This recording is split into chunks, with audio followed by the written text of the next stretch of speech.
अस्सलाम वालेकुम फ्रेंड्स। तो फ्रेंड्स, आज की ये वीडियो बहुत ही इंटरेस्टिंग है।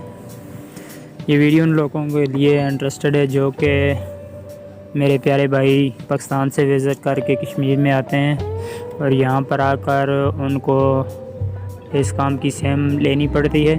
तो इस काम के वजह से तमाम तर वीडियो मेरे चैनल पर पड़ी हुई हैं।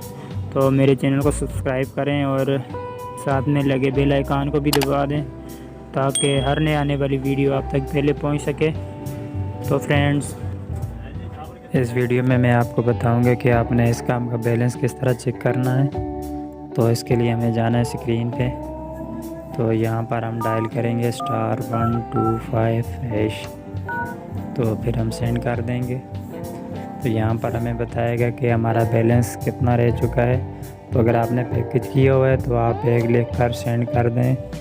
तो मैं यहाँ पर एक लिख के सेंड करता हूँ। तो ये सेंड हो गया।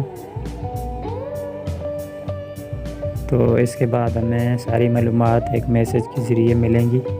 ये देख लें गाइस, ये हमारे पास डेटा रह चुका है 2334 MB। एक्सपायरी डेट है इसकी। तो ये आप चेक कर लें, ये मैसेज आया हमें।